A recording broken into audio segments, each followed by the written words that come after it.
Hello everyone, this is Adarsh Kumar. आज हम legacy of national movement with reference to development, right and participation को करेंगे।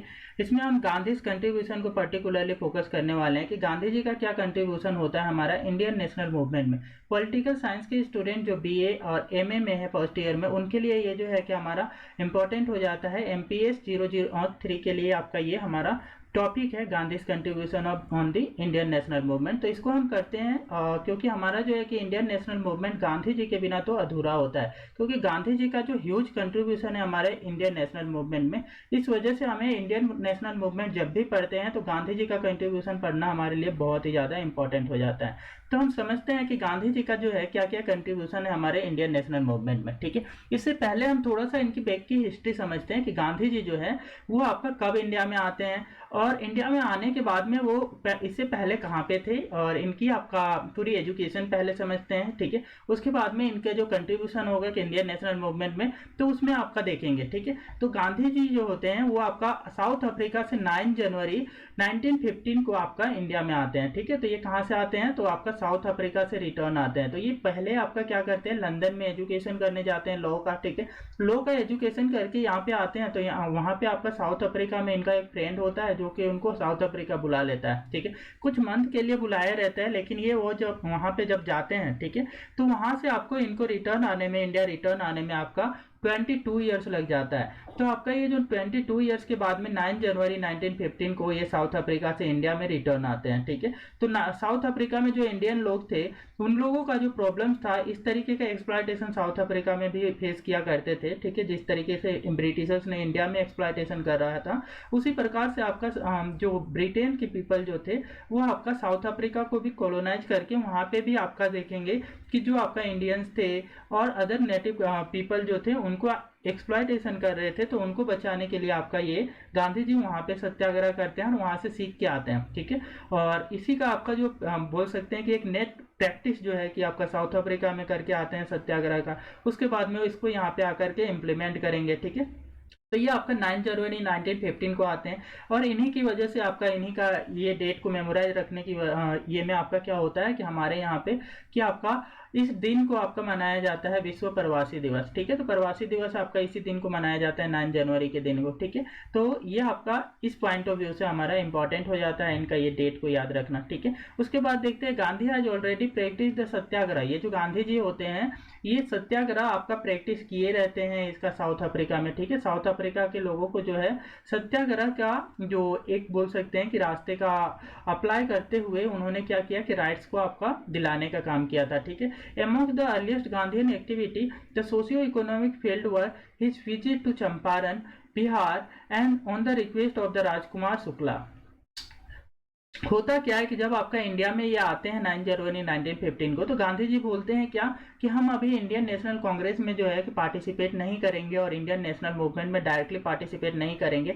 हम पहले इंडिया का टूर करना चाहते हैं और इंडियन लोगों का जो प्रॉब्लम्स है उसको समझना चाहते हैं। ठीक है, तो ये आपका 2 साल का टूर में होते हैं ना, तो 2 साल का टूर में होते हैं। उसी समय आपका बिहार में जब बिहार वाले रीजन में जब पहुंचते हैं, ठीक है, तो आपका वहाँ का एक पीजेंट होता है राजकुमार शुक्ला, वो उनको अप्रोच करता है। और अप्रोच करता है क्यों, तो क्यों वो चाहता था कि आपका जो है ना चंपारण में आए गांधी जी, और वो चंपारण में जो पीजेंट लोगों को, फार्मर्स लोगों का जो प्रॉब्लम्स है उसको हाईलाइट करे और ब्रिटिशर्स के सामने जो ये प्रॉब्लम्स है उसको सॉर्ट आउट करने के लिए आस्क करे। ठीक है, तो इस तरीके से आपका जो है कि ये राजकुमार शुक्ला जी के रिक्वेस्ट पे आपका गांधी जी चंपारण में आते हैं ना, चंपारण में पहला आपका मूवमेंट आपका स्टार्ट करेंगे। ठीक है, पहला सत्याग्रह करेंगे। ठीक है, तो ये चंपारण मूवमेंट जो होता है ये आपका वहाँ के जो पीजेंट होते हैं उन लोगों को जबरन आपका क्या किया जाता था, पीजेंट को इंडिगो ग्रो करवाने के लिए कंपेल किया जाता था, मजबूर किया जाता था कि पीजेंट क्या करे, इंडिगो ग्रो करे। जबकि इंडिगो ग्रो करने से आपका क्या होता है, उनका जो फर्टाइल लैंड होता था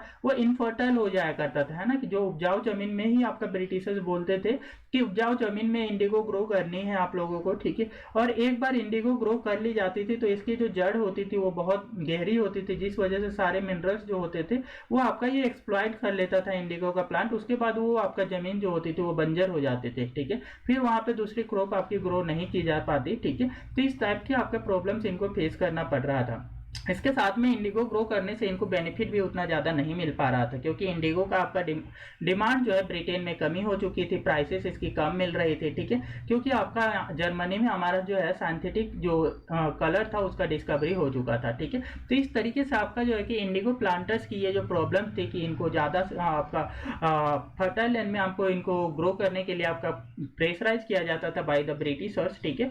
तो ये जो प्रॉब्लम था इनको सॉर्ट आउट करने के लिए आपको गांधी जी को चंपारण में बुलाया जाता है। चंपारण में जब ये गांधी जी जाते हैं तो वहाँ पे आपका इंडिगो का आपका प्रॉब्लम्स को हाईलाइट करते हुए ये सत्याग्रह करते हैं और ब्रिटिशर्स को कंपेल करते हैं कि वो आपका पीजेंट का जो ग्रीवेंसेस हैं उनको सॉर्ट आउट करे और पीजेंट को मजबूर ना करे इंडिगो ग्रो करने के लिए, ठीक है। तो इस तरीके से जो है कि उन्होंने पहले ही आकर के आपका चंपारण सत्याग्रह से स्टार्ट करती है अपनी मूवमेंट, ठीक है। तो उसके बाद में देखते हैं his initiation to the peasant Satyagraha of the Kheda, है ना। तो खेड़ा में आपका गुजरात में खेड़ा पड़ता है, तो वहाँ के भी आपका जो पीजेंट थे, फार्मर्स लोग थे, वो लोग भी आपका क्या कर रहे थे, प्रोटेस्ट कर रहे थे। किस लिए?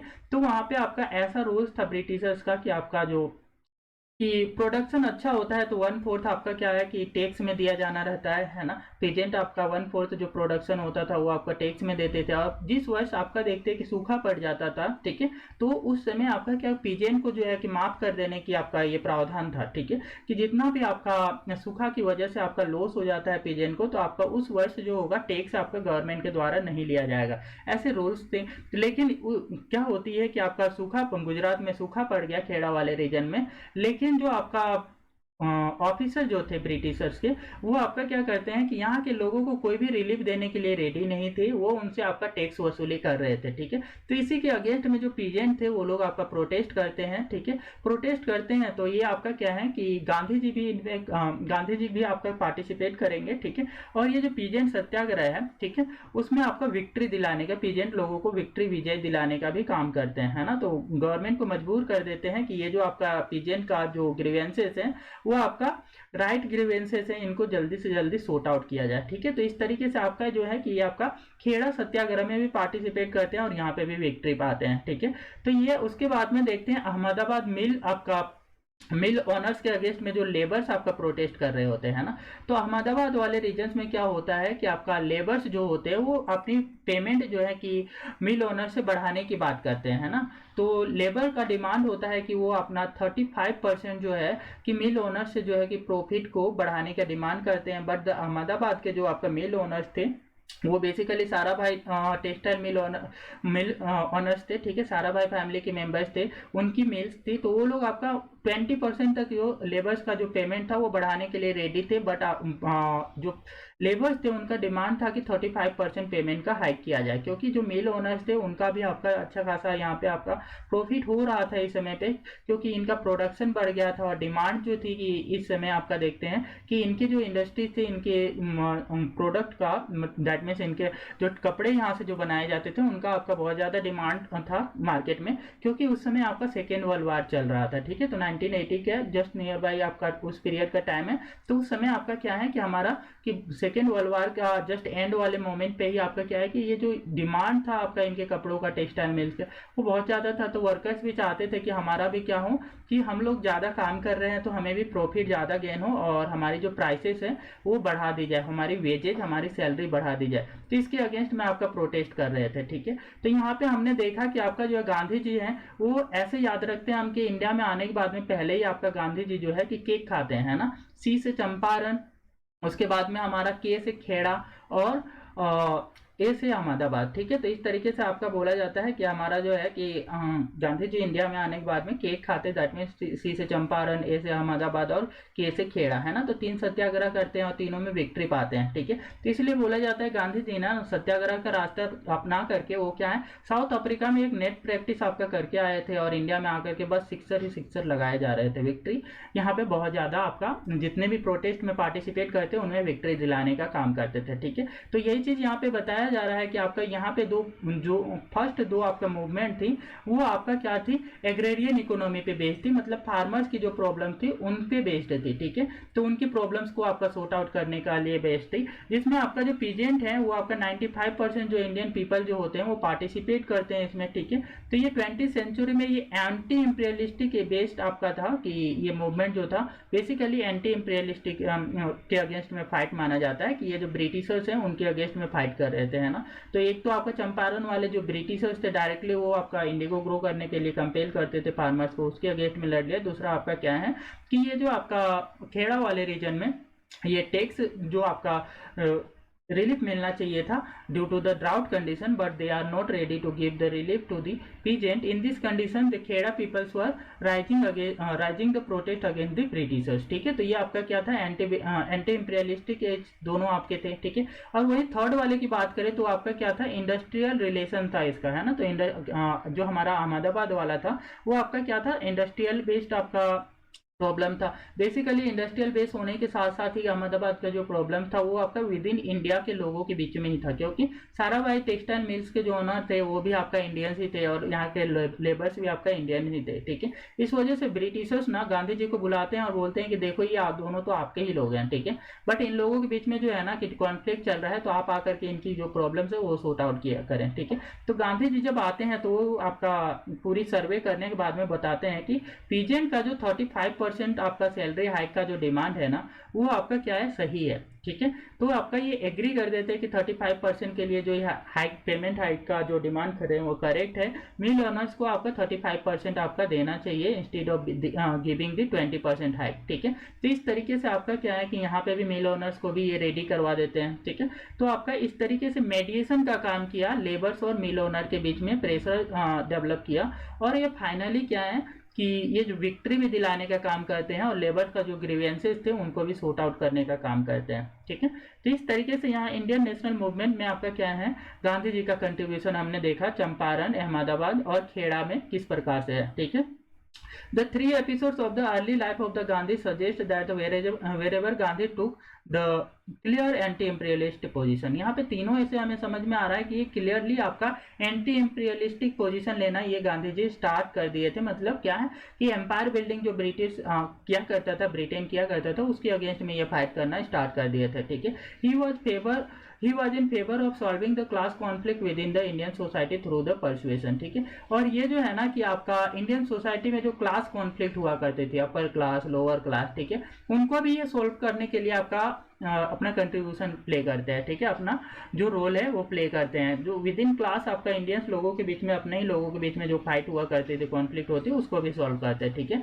He was not in favour of the class struggle, ठीक है। ये क्लास स्ट्रगल के बीच में वो फेवर नहीं करते थे कि अपर क्लास और लोअर क्लास इनके बीच में स्ट्रगल चले, ठीक है, उसको फेवर नहीं करते थे with in the Indian society, ठीक है। ये आपका क्लास डिफरेंसेस को आपका कभी आपका उसके बीच में स्ट्रगल चले इस चीज को फेवर नहीं करते हैं। In fact Ahmedabad experience seem to have led him pronounce famous theory of trusteeship, ठीक है। ये जो अहमदाबाद मिल ओनर्स का जो आपका इन्होंने जो मिल ओनर्स के अगेंस्ट में जो प्रोटेस्ट किया ना, वो आपका इसके बाद में उन्होंने दिया आपका क्या, थ्योरी ऑफ ट्रस्टीशिप। मतलब क्या है कि एक दूसरे पे ट्रस्ट करके ही आपका क्या है कि काम किया जा सकता है, वो आपका थ्योरी ये गांधी जी देते हैं, ठीक है। That advice owing class behave as a trustees, ठीक है। और वो एडवाइस करते हैं Gandhi ji theory of trusteeship में कि जो आपका ओइंग क्लास है, मतलब जो आपका ऑनर क्लास है, ऑनर क्लास को आपका ट्रस्टीज के बिहेव एज ट्रस्टीज के जैसा बिहेव करना चाहिए, कि वो जितना भी नेशनल वेल्थ है ना,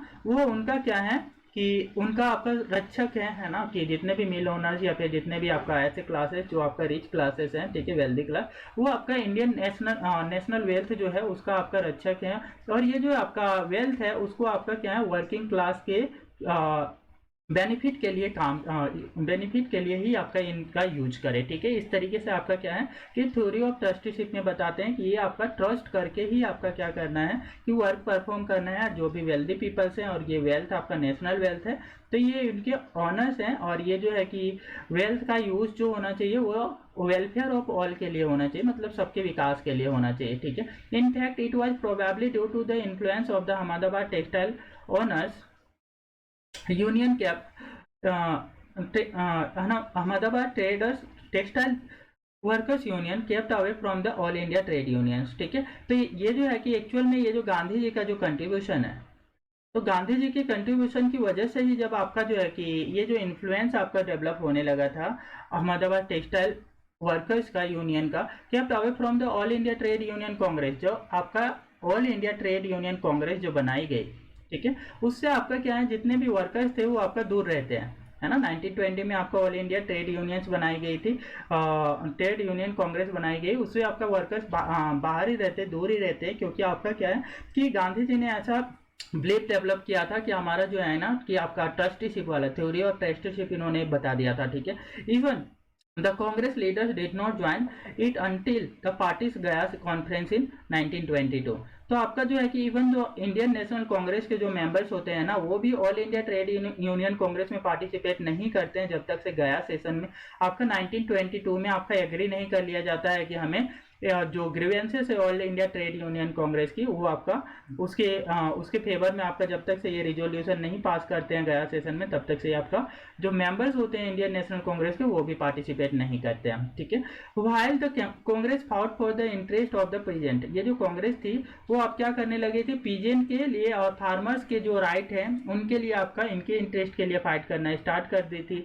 many of whom actively participated in its satyagraha, तो बहुत सारे जो आया कि फार्मर्स ये सब आपका क्या है एक्टिवली पार्टिसिपेट करेंगे इसके सत्याग्रह में। ठीक है, गांधी जी जो सत्याग्रह चलाते थे उसमें आपका एक्टिवली पार्टिसिपेट करेंगे। ठीक है, और गांधी जी भी आपका पीजेंट का जो आपका पीजेंट का जो प्रॉब्लम्स होगा उसको हाईलाइट करेंगे। ठीक है, it was not until about the end of the freedom movement that it raise the demand of the land reform that is evolution of the zamindari. ठीक है, आपका देखते हैं कि जैसे ही आपका 19th सेंचुरी का एंड तक आते आते जो है ना कि ये लोग डिमांड करना आपका, जैसे आपका end of the 19th century तक आपका क्या था कि हमारे पास जो है कि जमींदारी राइट को आपका प्रोटेक्ट किया जाता था। वहीं आपका जो है गांधी जी के आने के बाद, ठीक है, 1950 में गांधी जी आते हैं तो एबोलिशन ऑफ जमींदारी सिस्टम का ये डिमांड करने लगे। ठीक है, एंड अदर इंटरमीडियरी राइट्स, और जो भी बिचौलिया हुआ करते थे, इंटरमीडियरी होते थे, उनकी राइट्स का भी आपका एबोलिशन का डिमांड करने लगे कि वो सारे राइट्स खत्म कर दिए जाए। ठीक है, and land grant of the ownership to the tillers of land, और ये जो लैंड है किनको मिलना चाहिए, टीलर्स को मिलना चाहिए, जो आपका टीलिंग का काम करता है फार्मर्स को मिलना चाहिए, है ना। ये लैंड आपका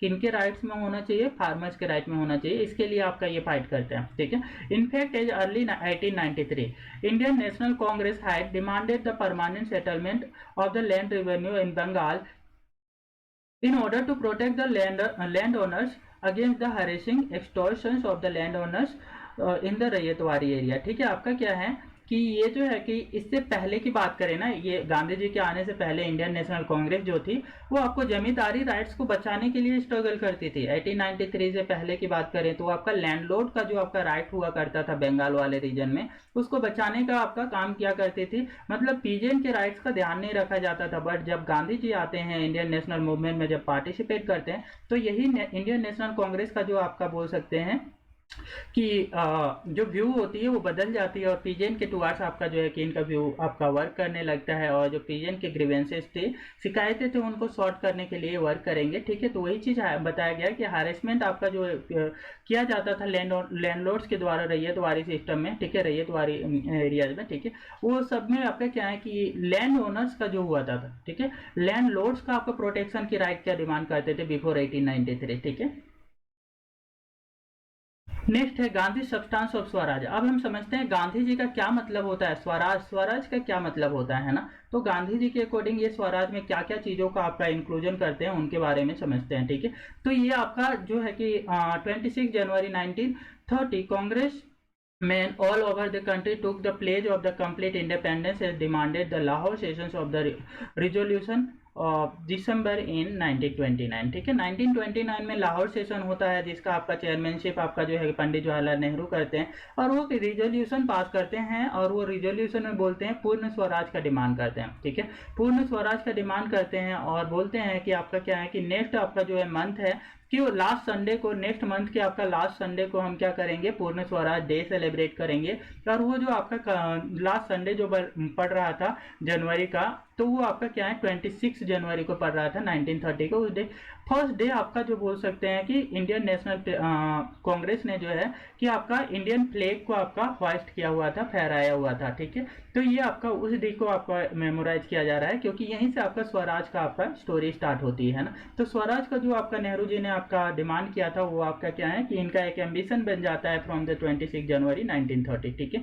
on January 13, 1930, Young India Gandhi laid down the perceptions of the substance of independence as follows, ठीक है।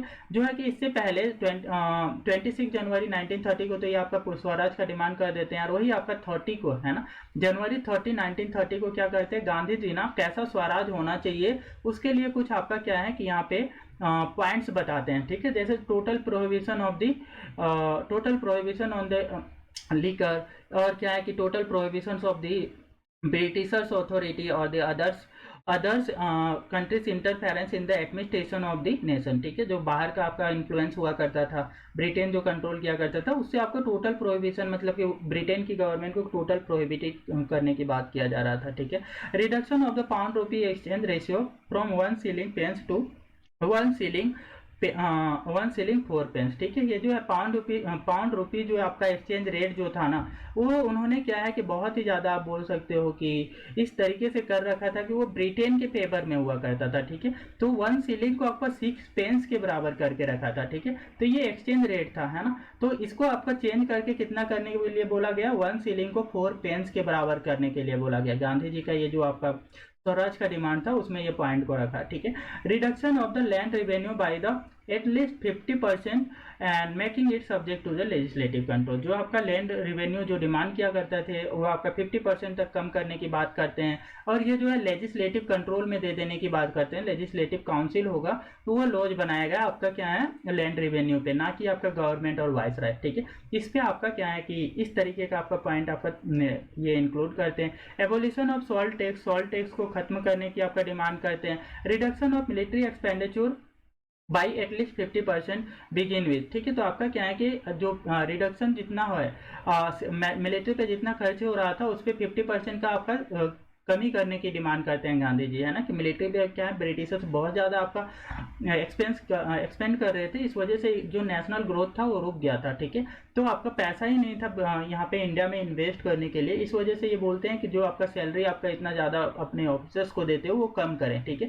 Reduction of salaries of the highest grade services, है ना। हाईएस्ट ग्रेड जो सर्विसेज हुआ करती थी उनकी सैलरी में कमी करने की बात करते हैं। हाफ और लेस, उनकी सैलरी को हाफ करने की बात किया जा रहा था, या फिर आधी से भी कम करने की आपका गांधी जी बोलते हैं, ठीक है। So as to suit the reduce revenue. तो आपका क्या होगा कि ये जो सैलरी कम करेंगे मतलब आपके खर्चे कम होंगे, तो आप फार्मर से कम टैक्स लोगे, ठीक है। तो कम टैक्स के लिए आपका ये सॉल्यूशंस पहले बता देते हैं और बाद में बोलते हैं कि आपका टैक्स उसके बाद में इससे क्या होगा कि आपको ज़्यादा रेवेन्यू की जरूरत नहीं पड़ेगी, तो आप क्या करें कि टैक्स भी कम लें, ठीक है।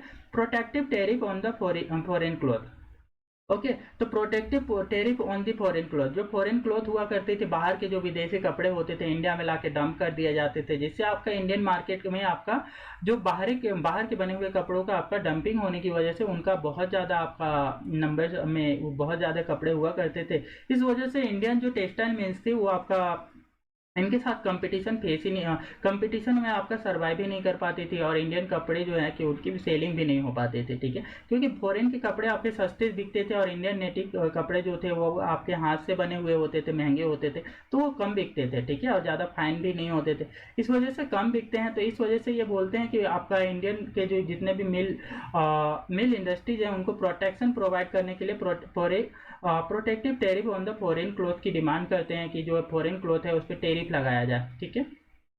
Passage on the coastal tariff reservation bill, ठीक है। कोस्टल टैरिफ रिजर्वेशन बिल का आपका डिमांड करते हैं कि ये जो है ना कि कोस्ट में हमारे कोस्ट में जो भी आपका बाहर से आते हैं कपड़े, ठीक है, उन पे आपका या फिर जो भी गुड्स आते हैं उनमें टैरिफ लगाया जाए, उसके लिए बिल के डिमांड करते हैं, ठीक है। Discharge of the political prisoner, all political prisoner save दो condemned for the murder and the attempt to murder or the trial of the ordinary judicial tribunals and the withdrawal of all political persuasions, ठीक है। ये demand करते हैं कि जितने भी political prisoners को आप लोग क्या है जेल में डाल दिए हो ना, जिन लोगों को आपका जिन पे चार्ज है कि वो मर्डर किए हैं या हाफ मर्डर का चार्ज लगा हुआ है या किसी भी टाइप का पॉलिटिकल क्रिटिसिज्म का आपका चार्ज लगा हुआ है, जुडिशियल ट्रिब्यूनल्स में वो आपका केसेस चल रही है, उनको इन सारे पॉलिटिकल प्रिजनर्स को आप फ्री करें, है ना। तो उनको रिलीज करने के लिए भी आपका क्या करते हैं, ये डिमांड करते हैं, ठीक है।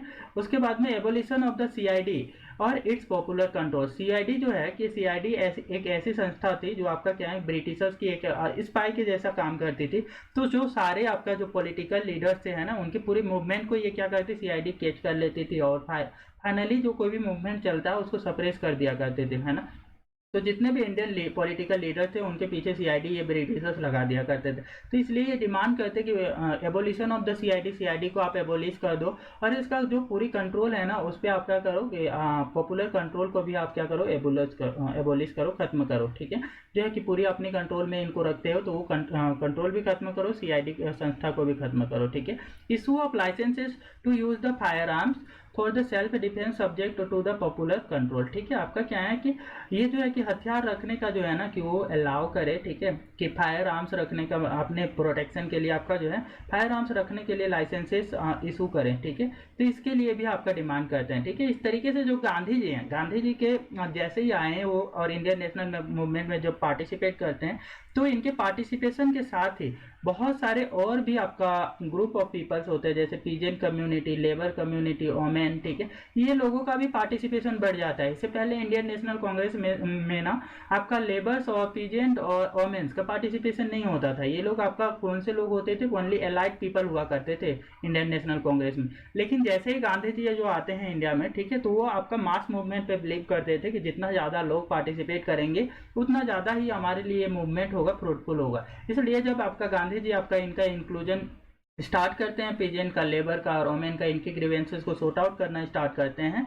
और हाईलाइट करते हैं, तब जाकर के क्या है कि इनका जो पार्टिसिपेशन है पीजेंट का, लेबर का और ओमेन का बढ़ता है। तो इस तरीके से ये जो आपका स्ट्रगल चलता था वो मास मूवमेंट में कन्वर्ट हो गया और फाइनली ब्रिटिशर्स को ये कंपेल कर देते हैं कि ये जो ब्रिटिशर्स है इनकी जो डिमांड है उसके लिए रेडी हो जाए, ठीक है। तो इस तरीके से हमने देखा कि आपका गांधी जी का क्या कंट्रीब्यूशन है ना, स्वराज का क्या मतलब, स्वराज का आप जब डिमांड कर रहे थे तो किन किन पॉइंट्स को आपका डिमांड किया था, ठीक है, और सारे पॉइंट्स को हमने अंडरस्टैंड किया। यदि ये वीडियो आपको समझ में आई है और अच्छी लगी है तो कृपया वीडियो को लाइक, शेयर और सब्सक्राइब कर दें।